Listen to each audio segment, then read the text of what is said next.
খারাপ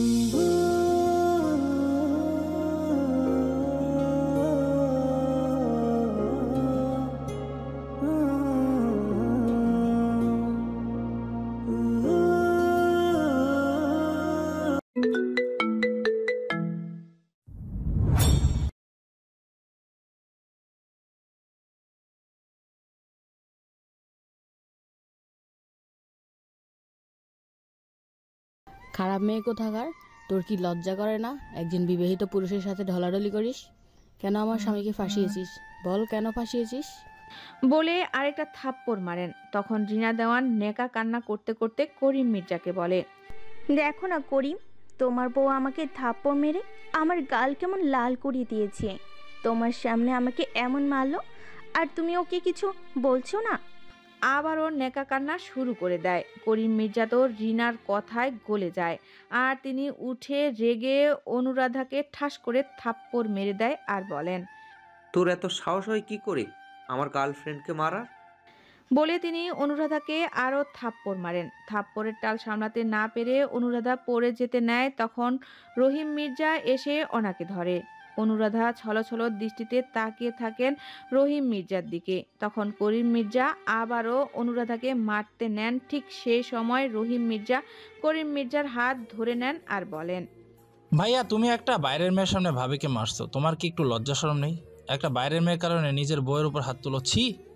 করিম মির্জা নেশার কারণে ঢলতে ঢলতে পড়ে যাচ্ছিল। তখন রিনা দেওয়ান এসে ওনাকে ধরে। করিম মির্জা সোজা হয়ে দাঁড়িয়ে বলেন, তোর এত দরদ উতলে পড়ছে কেন আমার বউয়ের জন্য? আমার বউ আমি মারবো না হয় কাটবো, তাতে তোর কি?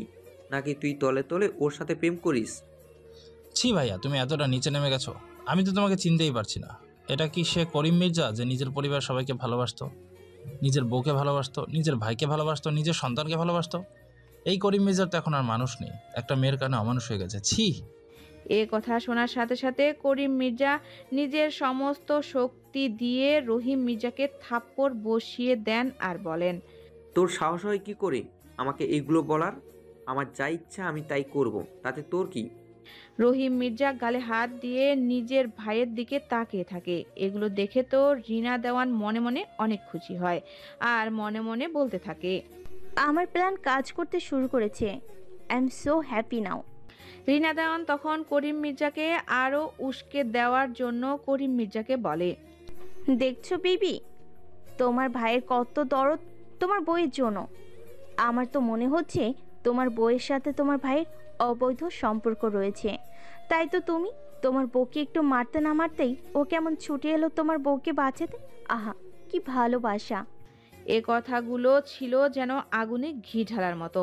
কথাগুলো শুনে করিম মির্জা তো রেগে আগুন। তিনি ঢলতে ঢলতে রহিম মির্জার কাছে যান আর রহিম মির্জাকে মারতে শুরু করেন আর বলেন, তোর এত বড় সাহস হয় কি করে আমার বউয়ের সাথে সম্পর্ক করার? রহিম মির্জা বলতে থাকে, ভাইয়া, ওই মেয়েটার কথা তুমি কেন শুনছো? ও তো চাচ্ছে তোমার আর ভাবি সম্পর্ক নষ্ট করতে, যেন তোমরা আলাদা হয়ে যাও, আর ও তোমাকে বিয়ে করে এই বাড়িতে চলে আসে। ও তোমাকে আমার আর ভাবি সম্পর্কে নিয়ে ভুল বোঝাচ্ছে ভাইয়া, তুমি ওর কথা বিশ্বাস করো না। আমার আর ভাবির মধ্যে কোনো অবৈধ সম্পর্ক নেই, আমার কথা বিশ্বাস করো ভাইয়া। তারপরও করিম মির্জা যেন ওনার ভাইয়ের কথা শুনতে রাজি নন। অনুরাধা ওনার স্বামীকে আটকাতে পারছিলেন না। এক পর্যায়ে দুই ভাইয়ের মধ্যে হাতাহাতি শুরু হয়ে যায়। রহিম মির্জা করিম মির্জাকে ধাক্কা মারে। করিম মির্জা নেশাগ্রস্ত থাকার কারণে টাল সামলাতে না পেরে উনি দেওয়ালের সাথে ধাক্কা খান আর ওনার মাথা ফেটে যায়। সাথে সাথে তিনি জ্ঞান হারান। চেঁচাচেঁচির কারণে মনোরা বেগম আর মন্নাফ মির্জা সেখানে আসেন আর দেখে করিম মির্জা অজ্ঞান হয়ে নিচে পড়ে আছেন আর রহিমকে জিজ্ঞাসা করেন এমনটা কিভাবে হলো। তখন রহিম বলতে থাকে কি হয়েছিল। এগুলো শুনে মন্নাফ মির্জা অনেক রেগে যান আর রহিমকে একটা থাপ্পড় মারেন আর বলেন, যতই হোক করিম তোমার বড় ভাই, তুমি ওর গায়ে হাত তুলতে পারো না। আমরা কি তোমাকে এই শিক্ষা দিয়েছি? তোমার ভাই তো একটা মেয়ের কারণে মানুষকে অমানুষ হয়ে গেছে, তাই বলে তুমি কি ও তার মতো হতে চাচ্ছ নাকি? সরে যাও আমার চোখের সামনে থেকে। রহিম মির্জা ওর বাবা মাকে বোঝাতে চেষ্টা করে যে এখানে ওর কোনো দোষ নেই। ও তো ওর ভাইকে মারতে চায়নি, শুধু নিজেকে রক্ষা করতে ভাইকে ধাক্কা মেরেছিল। কিন্তু সেটা যে এত জোরে লেগে যাবে বুঝতে পারেনি। মন্নাব মির্জা রহিম মির্জার কোনো কথা শুনতে রাজি নন। এই মুহূর্তে তিনি দ্রুত হসপিটালে নিয়ে যায় করিম মির্জাকে। আর রহিম মির্জা সেখানে দাঁড়িয়ে থাকেন অপরাধীর মতো। কি থেকে কি হয়ে গেল? এই খারাপ মেয়েটার কারণে আজ তাদের সংসারে এমন অশান্তি, ভাইয়ে ভাইয়ে মারামারি।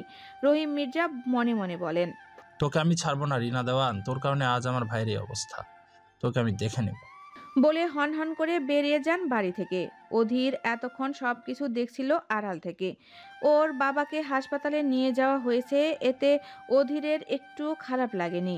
ও ওর বাবাকে সহ্য করতে পারছিল না বাবার এরকম স্বভাবের জন্য। প্রতিদিন ওর মায়ের উপর এভাবে অত্যাচার আর সহ্য হচ্ছিল না অধীরের। তাই তো ওর বাবার এই অবস্থাতে ওর একটুকু খারাপ লাগছে না। অধীর ওর রহিম মির্জার পেছনে পেছনে যেতে থাকে। রহিম মির্জা গাড়ি নিয়ে রিনা দেওয়ানের পিছু করতে থাকে, আর তার পিছু করতে থাকে অধীর। অধীর অনেক ডাকার পরও রহিম মির্জা দাঁড়াননি, গাড়ি নিয়ে বেরিয়ে পড়েন। তাই অধীরও ড্রাইভার সহ অন্য একটা গাড়ি নিয়ে রহিম মির্জার পিছু নেয়। রিনা দেওয়ান নিজের বাড়ির সামনে যেয়ে গাড়ি থামায়, তারপর বাড়িতে চলে যায়। বাড়িতে রিনা দেওয়ান একাই থাকে। ওর বাবা বর্তমান ওনার ছোট ছেলের কাছে দেশের বাইরে আছেন। ওর ছোট ভাই দেশের বাইরে পড়ালেখা করছে, আর তার বড় দুই ভাই প্রায় সময় ব্যবসার কাজে বাইরে থাকে। সিঁড়ি বেয়ে যখন নিজের রুমের দিকে যাচ্ছিল, ঠিক তখন রহিম মির্জা এসে রিনা দেওয়ানের উদ্দেশ্যে বলে, আমার ভাইয়ের সংসারে আগুন লাগিয়ে এখন তুই নিঃশব্দে সেখান থেকে চলে এসেছিস, কি ভেবেছিস এসব করে তুই শান্তিতে থাকবি? না, তুই শান্তিতে থাকতে পারবি না। না, আমি তোকে শান্তিতে থাকতে দেব না। রহিম মির্জার চোখে মুখে রাগের ছাপ স্পষ্ট। অনেক বেশি রেগে আছে সে। রহিম মির্জা সিঁড়ি বেয়ে রিনা দেওয়ানের কাছে যায় আর রিনা দেওয়ানকে থাপ্পড় মারে। একের পর এক থাপ্পড় মারতে থাকে। রিনা দেওয়ান রহিম মির্জাকে আটকানোর চেষ্টা করে, কিন্তু রহিম মির্জার সাথে পেরে ওঠে না।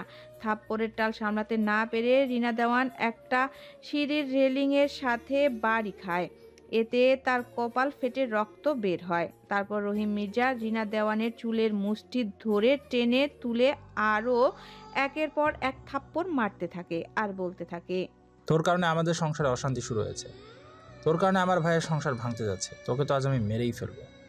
এ কথা বলে রিনা দেওয়ানকে অনেক জোরে ধাক্কা মারে। এতে রিনা দেওয়ান টাল সামলাতে না পেরে সিঁড়ি থেকে নিচে গড়িয়ে পড়ে আর তার মাথা ফেটে রক্ত বের হয়। প্রচুর রক্তক্ষরণের ফলে রিনা দেওয়ান সেখানেই মারা যায়। ঠিক সেই মুহূর্তে বাড়িতে প্রবেশ করে জনি আর জিসান, যারা কিনা ব্যবসার কাজে বাহিরে ছিল, আজকেই ফিরেছে সেখান থেকে।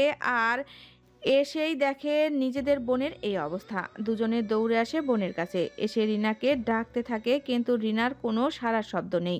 এটা দেখে দুই ভাই নিজেদের কন্ট্রোল করতে পারে না। চোখের সামনে নিজের বোনের এমন করুণ মৃত্যু দুই ভাই সহ্য করতে পারে না। প্রচণ্ড রেগে যায়। দুই ভাই ঝাঁপিয়ে পড়ে রহিম মির্জার ওপর। একের পর এক কিল ঘুষি মারতে থাকে, একের পর এক আঘাত করতে থাকে। রহিম মির্জা একা দুজনের সাথে পেরে ওঠে না। দুই ভাই রহিম মির্জাকে মারতে মারতে রক্তাক্ত করে ফেলে, কিন্তু এতেও যেন ওদের রাগ কমছে না। শেষে সিঁড়ির পাশ থেকে একটা ফুলদানি এনে সেটা দিয়ে সজোরে আঘাত করে রহিম মির্জার মাথায়। মাথা ফেটে রক্ত গড়িয়ে পড়ে মেঝেতে। রহিম মির্জা মাথায় হাত দিয়ে মাটিতে লুটিয়ে পড়ে। তখন অধীর এসে পৌঁছায় সেখানে। অধীর নিজের চাচুর এই অবস্থা দেখে কান্নায় ভেঙে পড়ে। দৌড়াতে দৌড়াতে চাচুর কাছে যায় আর কান্না করতে করতে চাচুর একটা হাত ধরে বলে, তোমার কিছু হবে না চাচ্চু, তোমার কিছু হবে না, এক্ষুনি তোমাকে হসপিটালে নিয়ে যাব। অধীর জিসানকে অনুরোধ করে, প্লিজ আমার চাচ্চুকে হাসপাতালে নিতে সাহায্য করুন, আমি আপনার পায়ে ধরছি, প্লিজ আমাকে সাহায্য করুন। জিসান অধীরকে লাথি মারে। অধীর দূরে যেয়ে ছিটকে পড়ে। অধীর উঠে আবারও আসে, এসে জনির পায়ে ধরে বলে, প্লিজ আমাকে সাহায্য করুন, আমার চাচ্চুকে এক্ষুনি হাসপাতালে না নিয়ে গেলে উনি বাঁচবে না, ওনাকে এক্ষুনি হাসপাতালে নিতে হবে, সাহায্য করুন আমায় প্লিজ। জনি রাগে দাঁতে দাঁত চেপে বলে, তোর চাচু আজ এখানেই মরবে, আমার বোনকে ও মেরেছে না, ওকেও মরতে হবে। বলে অধীরকে লাথি মারে। রহিম মির্জা ইশারায় অধীরকে বলে এখান থেকে চলে যেতে, না হলে ওরা অধীরকেও যদি মেরে ফেলে। কিন্তু অধীর সেটা বুঝতে পারে না। ও এখন এসব বোঝার ক্ষমতাই নেই। ও শুধু যে কোনো মূল্যে ওর চাচ্চুকে বাঁচাতে চায়। অধীর আবারও উঠে এসে ওর চাচ্চুর হাত ধরে চাচ্চুকে সান্ত্বনা দিতে থাকে। তোমার কিছু হবে না চাচ্চু, আমি তোমার কিছু হতে দেব না। আমি বাহির থেকে ড্রাইভার আঙ্কেলকে ডেকে আনছি, তারপর তোমাকে হাসপাতালে নিয়ে যাব। তুমি একটু অপেক্ষা করো চাচ্চু, আমি এখনই আসছি। বলে অধীর উঠতে যায়। তখনই রহিম মির্জা অধীরের হাত শক্ত করে ধরে। অধীর হাঁটু ভেঙে বসে ওর চাচ্চুর সামনে আর বলে, চাচ্চু তুমি একটু অপেক্ষা করো, তোমার কিছু হবে না। আমি অধীরকে ইশারায় থামিয়ে দেয় রহিম মির্জা। তারপর অধীরকে নিজের কাছে ডাকেন। অধীর একটু ঝুঁকে যায় ওর চাচুর মুখোমুখি। তারপর রহিম মির্জা আস্তে আস্তে বলতে থাকে, আমার সময় শেষ হয়ে গেছে বাবা, আমাকে যেতে হবে। তোর মায়ের খেয়াল রাখিস। ভাবি অনেক কষ্ট পেয়েছে, অনেক কিছু সহ্য করেছে, আর তাকে কষ্ট পেতে হবে না।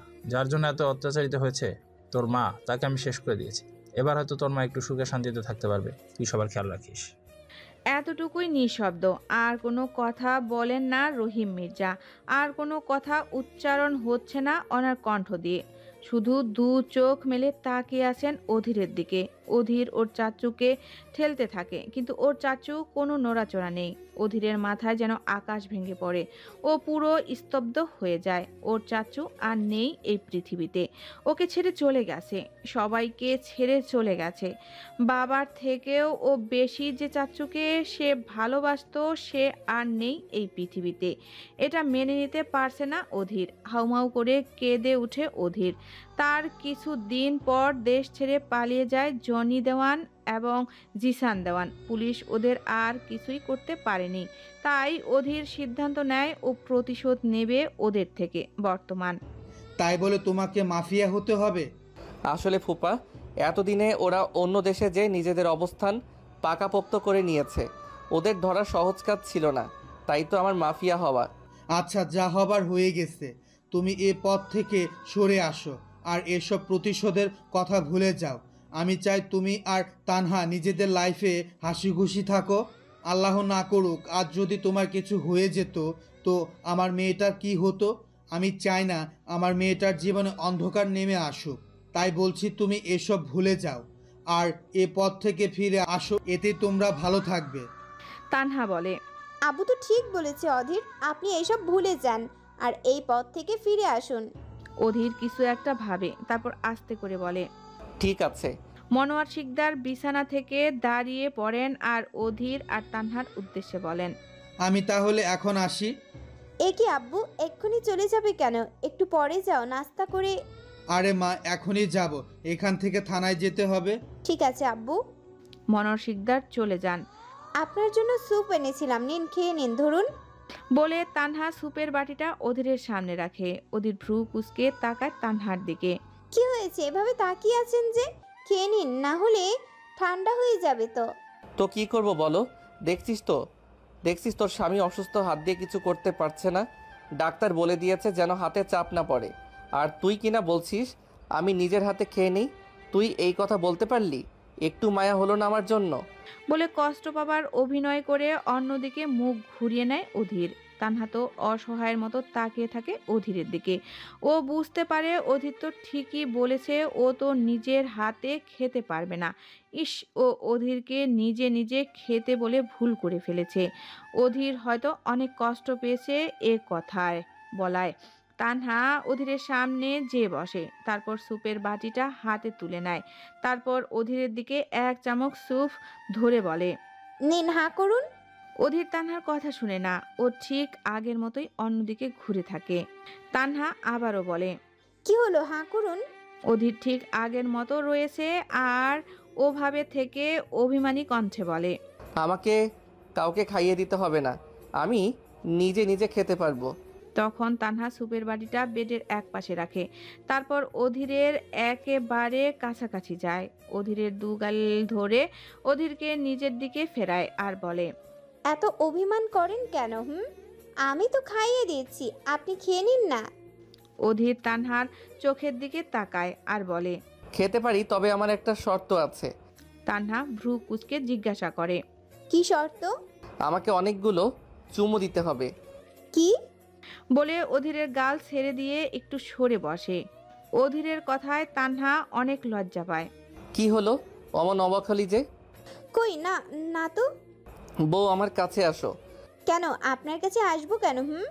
তোমাকে আসতে বলেছি তো, তুমি আসো। আসবো না। এই 1 মিনিট আপনি আমাকে তুমি করে বলছেন?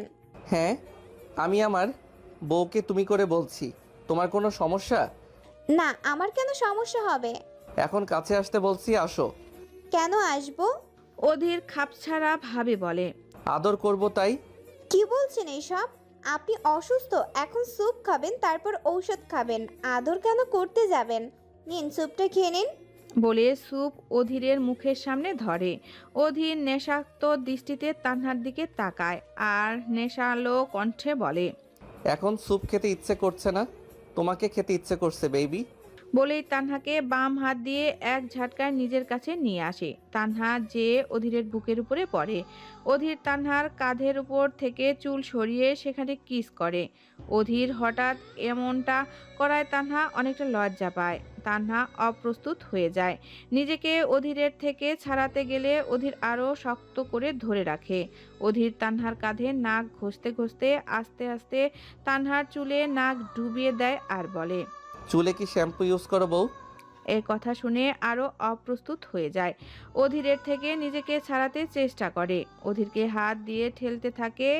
এতে অধীর আউস শব্দ করে হালকা চেঁচিয়ে ওঠে। এতে তানহা কিছুটা ভয় পেয়ে যায়। ও বুঝতে পারে না অধীরকের কি হলো। অধীর কি ব্যথা পেল? তানহা অস্থির হয়ে যায়। ও কি অধীরকে ব্যথা দিয়ে ফেলেছে? তানহা অস্থির হয়ে জিজ্ঞাসা করে, কি হয়েছে আপনার? কোথায় ব্যথা পেয়েছেন? দেখান আমাকে, দেখি কি হয়েছে। তানহা অধীরকে নিয়ে এমন অস্থির হয়ে যাওয়া দেখে অধীর অনেক খুশি হয়। তানহা ওকে নিয়ে কতটা ভাবে, তাই তো অধীরের সামান্য ব্যথা পাওয়াটাও ও কেমন অস্থির হয়ে পড়েছে। অধীর ওর হাতের দিকে ইশারা করে যে হাতে ব্যথা পেয়েছে। তানহা অধীরের হাত ধরে আদরের সহিত হাত বুলাতে বুলাতে বলে, সরি, আমি দেখতে পাইনি, দেখে ব্যথা দিয়ে ফেলেছি। আপনি কি বেশি ব্যথা পেয়েছেন? ইস, আর এমন হবে না, সরি সরি। তানহার কথা শুনে অধীর মুচকি হেসে আর বলে, তোমাকে এত অস্থির হতে হবে না বউ, আমি বেশি ব্যথা পাইনি, এই অল্প একটু ব্যথা পেয়েছি। ব্যথা তো ব্যথাই, অল্প আর বেশি কি? বলে তানহা অধীরের হাতে হাত বুলাতে থাকে। কেটে যায় কিছুদিন। অধীর এই কিছুদিন বাড়িতেই কাটিয়েছে তানহার সাথে।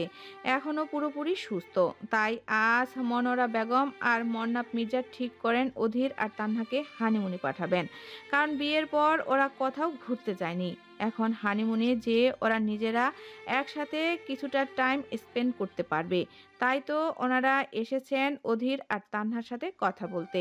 মনোরা বেগম, মন্নাপ মির্জা, অধীর, তানহার সবাই সোফায় সামনাসামনি বসে আছে।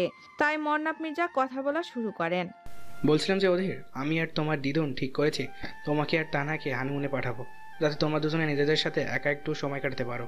আমি সব ব্যবস্থা করে দিব। এখন তোমরা বলো, তোমরা কোথায় যেতে চাও? তানহা ওর নানা ভাইয়ের কথা শুনে একটু লজ্জা পায় আর লজ্জায় ওনাদের দিকে তাকাতেও পারছে না। তারপরও কোনো রকমে বলে, নানা ভাই, হানিমুনে যাওয়ার কি দরকার? বাসাতেই তো আমরা একসাথে সময় কাটাতে পারি। সময় কাটানোর জন্য হানিমুনে যাওয়া লাগে নাকি? তানহা আরও কিছু বলতে যাবে, অধীর তানহাকে থামিয়ে দিয়ে বলে, দাদাই, আমরা হানিমুনে কক্সবাজার যেতে চাই, তুমি সব ব্যবস্থা করো। তানহা মনে মনে বলে, কি নির্লজ্জ লোক রে বাবা! হানিমুনে কোথায় যাবে সেটা আবার যেচে যেচে বলছে। তানহা ওর নানা ভাইয়ের দিকে তাকিয়ে বলে, হানিমুনে কি না? তানহা থামিয়ে দিয়ে মন্নাপ মির্জা বলেন, আর কোনো কথা না, কালকেই তোমরা কক্সবাজার যাচ্ছ, আমি সব ব্যবস্থা করছি। আজকেই সব কিছু গোছগাছ করে রাখো। বলে উনি আর মনোরা বেগম উঠে চলে যান। তানহা অধীরের দিকে তাকায়, দেখে অধীর ওর দিকে কেমন করে তাকিয়ে আছে। অধীর তানহার দিকে তাকিয়ে বাঁকা হাসে আর বলে, হানিমুনের জন্য রেডি হয়ে যাও বউ, খেলা হবে। বলেই তানহাকে চোখ টিপ মেরে অধীর চলে যায়। তানহা অধীরের যাওয়ার দিকে তাকিয়ে বিড়বিড় করে বলতে থাকে, নির্লজ্জ লোক একটা। অন্ধকার রুম, এক পাশে মিটিমিটি আলো জ্বলছে। করিম মির্জা চেয়ারে বসে বসে দোল খাচ্ছে আর ভাবছে নিজের কথা, নিজের অতীতের কথা। আজ তিনি কতটা একা, সব কিছু থেকেও কিচ্ছু নেই ওনার কাছে। নিজেকে কেমন একা একা মনে হয়। যখন অনুরাধা ওনার সঙ্গে ছিলেন নিজেকে কখনো একা ফিল হতোই না। অনুরাধা সবার কত খেয়াল রাখতো, বিশেষ করে করিম মির্জা কত খেয়াল রাখতো। অনুরাধাকে তিনি কত অত্যাচার করেছেন, কত খারাপ ব্যবহার করেছেন ওর সাথে, কিন্তু অনুরাধা সব কিছু মুখ বুজে সহ্য করে গেছে।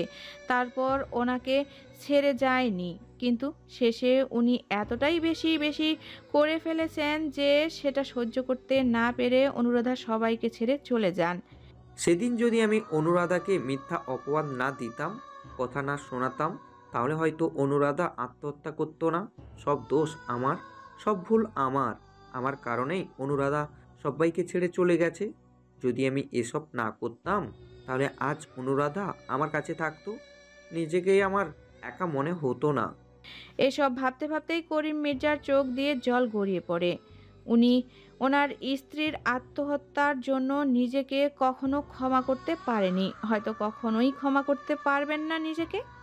জনি আর জিসান বসে বসে ভাবছে কিভাবে রায়ানকে শেষ করা যায়। রাজের উপর ভরসা করে ওরা অনেক ভুল করেছে, এবার আর কারো উপরেই ভরসা করে ওরা কোনো ভুল করতে চায় না। তাই তো ভাবছে একবার একটা বড়সড় প্ল্যান করবে কিভাবে রায়ানকে শেষ করা যায়, যেন সাপ না মরে আর লাঠিও না ভাঙে। সেরকম একটা প্ল্যান বানাতে হবে। শেষমেশ জিসান একটা প্ল্যান করে ফেলে রায়ানকে মারার, আর মনে মনে বলে, এবার আর তুই কোনোভাবেই বাঁচতে পারবি না রায়ান। এ কথা বলে বাঁকা হাসে। কি রে, তোকে কখন থেকে ফোন দিচ্ছি, ফোন ধরছিলি না কেন? সরি দোস্ত, অনেক বিজি ছিলাম তাই ধরতে পারিনি রে। এত বিজি কেন জানতে পারি? কাল আমি আর অধীর কক্সবাজার যাচ্ছি তো, তাই কাপড় গোছাচ্ছিলাম, এর জন্যই একটু বিজি ছিলাম। তাহমিনা অবাক হয়ে বলে, কি, তোরা কক্সবাজার যাচ্ছিস? আমি আর আদিব তো কাল ট্যুরে যাচ্ছি কক্সবাজার, সাথে কলেজের আরো কয়েকজন যাবে আমাদের সঙ্গে। তুই আর আদিব ভাইয়া যাচ্ছিস, তাও আবার একসাথে? বাবা, কিন্তু তোকে আঙ্কেল আন্টি একা ট্যুরে যেতে দিচ্ছে কিভাবে? আগে তো কখনো এভাবে যেতে দেয়নি, তাহলে এখন কি করে? আরে আমি একা কোথায়, আদিব তো আছেন না। আর জানিস, আব্বু আম্মু আমাদের রিলেশন মেনে নিয়েছে, আমি ওদের মানিয়ে নিয়েছি। আর সামনে তো আমার আর আদিবের এঙ্গেজমেন্ট, তাই এখন ট্যুরে যাওয়াতে ওনাদের কোনো সমস্যা নেই। কি, সবাই জানে তোদের রিলেশন আর তোদের এঙ্গেজমেন্টও ঠিক হয়ে গেছে? আর আমাকে তুই কিছুই জানাসনি? তুই তো আমাকে তোর বেস্ট ফ্রেন্ড ভাবিস না। যদি ভাবতিস তাহলে আমাকে প্রথমে জানাতিস। যা, তোর সাথে আমার আর কোনো কথা নাই। বলে কল কেটে দেয় তানহা। তাহমিনা আরও 3-4 বার কল করে, কিন্তু তানহা অভিমান করে রিসিভ করে না। তাই তাহমিনা একটা মেসেজ সেন্ড করে তানহাকে। তানহা মেসেজটা সিন করে, তারপরও তানহার অভিমান ভাঙে না। তাই তাহমিনা আবারও কল করে তানহাকে। 3 বার রিং হবার পর তানহা কল রিসিভ করে আর বলে, কি হলো, এতবার কল করছিস কেন? আরে ইয়ার, রাগ করিস কেন বলতো? আজকেই তো আমার এঙ্গেজমেন্ট ঠিক হলো, আর সর্বপ্রথম আমি তোকে কল করেই তো বিষয়টা জানালাম, তারপরে তুই রাগ করছিস? তো রাগ করবো না? তুই সবাইকে তোদের রিলেশনের কথা জানিয়েছিস, সেটা আমাকে আগে বললি না কেন? আরে বোন, তোরে কিভাবে জানাবো বল, সময় তো পাইনি। কাল আদিবের সাথে কথা বলার সময় আম্মু শুনে ফেলে আর আমাকে অনেক বকাবকি করে। আমি আম্মুকে অনেক বুঝাই, তারপর আম্মু বলে আদিব যদি আমাকে সত্যি সত্যি ভালোবাসে তাহলে আদিব যেন ওর বাবা মাকে নিয়ে আমাদের বাসায় আসে বিয়ের প্রস্তাব নিয়ে, আর যদি না আসে তাহলে যেন এখানে রিলেশন শেষ করে দেই। তারপর আম্মু নাকি আমাকে অন্য জায়গায় বিয়ে দিয়ে দেবে। আম্মুর কথা শুনে আমি অনেক ভয় পেয়ে যাই। যদি আদিবের ফ্যামিলি আমাদের রিলেশন না মানে, বিয়েতে রাজি না হয়, তাহলে কি হবে? এইসব ভেবে আমি আম্মুর থেকে একটু সময় নিই, তারপর আদিবকে সব কিছু জানাই। সবটা শুনে আদিব অনেক কষ্টে ওর ফ্যামিলিকে মানিয়ে আমাদের বাসায় নিয়ে আসে, আর ওরা এঙ্গেজমেন্ট ডেট ঠিক করে যায়। আর এঙ্গেজমেন্ট ডেট ঠিক হবার সঙ্গে সঙ্গেই তো আমি তোকে কল দিলাম সেটা জানানোর জন্য। আর তুই রাগ করছিস আমার সাথে? কোথায় তুই খুশি হবি আমাদের রিলেশন সবাই মেনে নিয়েছে এটা শুনে? তা না, তুই রাগ করছিস। এবার কিন্তু আমি কান্না করে দেব বলে দিলাম। আচ্ছা বাবা, কান্না করতে হবে না, সরি। আমি আগে বুঝতে পারিনি যে এত কিছু হয়ে গেছে তোর সাথে। আর শেষমেশ সবাইকে রাজি করতে পেরেছিস। আমি অনেক খুশি হয়েছি তোদের এঙ্গেজমেন্টের খবরটা শুনে। কনগ্রাচুলেশন দোস্ত। এবার কিন্তু আমার ট্রিট চাই। আচ্ছা আচ্ছা, ট্রিট দিবনি। তুই বল, তুই কবে কলেজ আসছিস? আমি তো শিওর জানি না রে। আর কবে কলেজ যাব? মনে হয় আর পরীক্ষার সময় যেতে পারবো। যদি উনি রাজি হয় আমার পরীক্ষা দিতে, তাহলে হয়তো কলেজ যাব, নয়তো না। কেন, তুই কি অধীর ভাইয়াকে বলিসনি কলেজে আসার কথা? আরে কি করে বলবো বলতো, সময়ই তো হয়ে ওঠেনি। যখন ভাবি বলবো তখন কোনো না কোনো সমস্যা এসে হাজির হয়, সেই জন্য ওনাকে বলতেই পারিনি। ভাবছি কক্সবাজার থেকে আসার পর জানাবো। আচ্ছা ঠিক আছে, তাহলে সময় বুঝে ওনাকে বলে দিস। এখন রাখছি তাহলে, আমাকেও জামা কাপড় গুছাতে হবে। ঠিক আছে দোস্ত, ভালো থাকিস, কাল দেখা হচ্ছে। তারপর কল কেটে দেয়। অনেক ঘন্টা জার্নির পর শেষমেশে কক্সবাজার এসে পৌঁছায় তানহা, অধীর আর রিশান। যদিও অধীর আর তানহা একা আসতে চেয়েছিল, কিন্তু মন্নাফ মির্জা একা আসতে দেননি। উনি চেয়েছিলেন আরও কিছু গার্ড সাথে পাঠাবে, কিন্তু অধীর না বলাতে আর পাঠাননি, শুধু রিশানকে সঙ্গে দিয়েছেন। কারণ বিপদ তো আর বলে কয়ে আসে না। রিশান সঙ্গে থাকলে তবু একটু ভরসা পাবেন ওনারা। অধীর আর তানহার জন্য একটা রুম আর রিশানের জন্য একটি রুম আগেই ঠিক করে রেখেছেন মন্নাফ মির্জা। হোটেলে এসে চেকিং করে সবাই যে যার রুমে চলে যায় ফ্রেশ হতে। সবাই ফ্রেশ হয়ে একটা লম্বা ঘুম দেয় জার্নিতে ক্লান্ত দূর করতে। অন্যদিকে তাহমিনা, আদিব সহ আরও 4টা ছেলে আর 2টা মেয়ে এসেছে ট্যুরে। আর ভাগ্যক্রমে ওরা সবাইও সেই হোটেলেই উঠেছে যেখানে তানহা উঠেছে। সন্ধ্যায় সবাই ঘুরতে বের হয় সমুদ্রের পাড়ে। সেখানে তাহমিনা, আদিব সহ বাকিরাও ঘুরতে বের হয়েছে। আর সবাই যে যার মতো সমুদ্রের পাড়ে হাঁটছে। অন্যদিকে তানহা আর অধীরও এসেছে সেখানে। অধীর তানহার হাত ধরে হাঁটছিল, আর রিশান ওদের পিছু পিছু একা একা হাঁটছিল। বেচারা সিঙ্গেল মানুষ ওদের পিছু পিছু একা একা হাঁটছে আর মনে মনে আফসোস করছে সে কেন এখনো সিঙ্গেল আছে, কেন একটা বিয়ে করলো না। তাহলে তো এখন সেও অধীরের মতো বইয়ের হাত ধরে হাঁটতে পারত। তানহারা হাঁটছিল, তখন দেখতে পায় দূরে তাহমিনাকে, তাই তানহা অধীরকে নিয়ে সেদিকে যায়। তাহমিনা তো তানহাকে দেখা মাত্রই জড়িয়ে ধরে। অনেক দিন পর তাদের দেখা হয়েছে, সেই যে বিয়ের সময় দেখা হয়েছিল, আর দেখা করার সুযোগই পায়নি ওরা। এতদিন পর বান্ধবীকে পেয়েই তাই খুশির ঠেলায় আর নিজেকে সামলে রাখতে পারেনি দুজনে, তাই তো দুজন আরেকজনকে জড়িয়ে ধরে। এটা দেখে আবার একজন সহ্য করতে পারছে না, সেটা আর কেউই নয় অধীর। অধীর ওদের জড়িয়ে ধরা দেখে মনে মনে বলতে থাকে, আমাকে তো কখনো এভাবে জড়িয়ে ধরেনি। আমার বেলাতে যত সমস্যা, আর দেখো বান্ধবীকে পাওয়া মাত্র কেমন জড়িয়ে ধরলো। ঢং দেখলে বাঁচি না, গা জ্বলে যায়। ইচ্ছে তো করছে ওই মেয়েরে ধরে নিয়ে পানিতে চুবিয়ে রাখি। আমার বউয়ের ভালোবাসায় এসে কেমন ভাগ বসিয়ে দিল শয়তান সেমরি কোথাকার। অধীর তানহা আর তাহমিনার দিকে চোখ গরম করে তাকায়। তখন তাহমিনার চোখ পড়ে অধীরের দিকে। অধীরের এমন চাহনি দেখে তাহমিনা কিছুটা ভয় পেয়ে যায়, তাই সাথে সাথে তানহাকে ছেড়ে দেয়। তারপর অধীরের দিকে তাকায়, মুখে হাসি হাসি ভাব এনে অধীরকে জিজ্ঞাসা করে, ভাইয়া কেমন আছেন? অধীর ভাবশীলভাবে বলে, ভালো।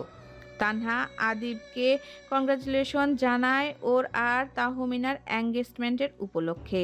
আদিবও হেসে হেসে তানহাকে ধন্যবাদ জানায় আর ওদের এঙ্গেজমেন্টে আসার কথা বলে। তানহা হেসে হেসে বলে ও যাবে, কিন্তু তানহা আদিবের সাথে এমন হেসে হেসে কথা অধীরের পছন্দ হয়নি না, তাই অধীর তানহার হাত ধরে ওকে সেখান থেকে টেনে নিয়ে চলে আসে অন্যদিকে। কি হলো, ওখান থেকে এমন টেনে নিয়ে চলে আসলেন যে? আমি তো কথা বলছিলাম আদিব ভাইয়ের সঙ্গে। এ কথা বলে তানহা অধীরের দিকে তাকায়, দেখে অধীর রাগী দৃষ্টিতে তাকিয়ে আছে ওর দিকে। অধীরের এমন রাগী লুকে তাকানো দেখে তানহা অনেক ভয় পেয়ে যায় আর ভয়ে কাঁপতে থাকে। অধীর তো রেগে গেছে, কিন্তু কেন রাগলো তখনও বুঝতে পারে আদিবের সাথে কথা বলায় অধীর রেগে গেছে। এখন ও কি করবে, কিভাবে অধীরের রাগ ভাঙাবে, তানহা কিছু বুঝতে পারছে না। অধীর এখনো তানহার হাত চেপে ধরে আছে। অতিরিক্ত রাগের কারণে অধীর তানহার হাত জোরে চেপে ধরে। এতে তানহা অনেক ব্যথা পায়। তানহা অধীরের থেকে ওর হাত ছাড়ানোর চেষ্টা করে, কিন্তু এতে কোনো কাজ হয় না। উল্টো অধীর তানহার হাত আরো জোরে চেপে ধরে। তানহা ব্যথায় কুকিয়ে ওঠে আর অধীরকে বলে, অধীর, আমি ব্যথা পাচ্ছি। তানহার কথা যেন অধীরের রাগ আরো বেড়ে যায়। ও দাঁতের দাঁত চেপে বলে, তখন তো আদিবের সাথে কথা বলার সময় খুব হাসছিলে, তো এখন হাসছো না কেন? এখন ব্যথা পাবে কেন? হাসো, এখন হাসো। তখন মনে ছিল না কোনো ছেলের সাথে কথা বললে আমি এভাবে ব্যথা পাই? আমার মনে ব্যথা লাগে, বুঝো না তুমি? হ্যাঁ, বুঝো না আমিও যে ব্যথা পাই? বলে আরো শক্ত করে চেপে ধরে তানহার হাত। এতে তানহা আরো বেশি ব্যথা পায়, যেন ওর হাত ভেঙে দিচ্ছে। ব্যথায় তানহার চোখে পানি চলে আসে, কিন্তু তানহা ওর চোখের পানি আটকে রাখার চেষ্টা করে, কিন্তু আটকে রাখতে পারে না। ওর চোখ দিয়ে জল গড়িয়ে পড়ে আর কাদো কাদো হয়ে অধীরকে বলে,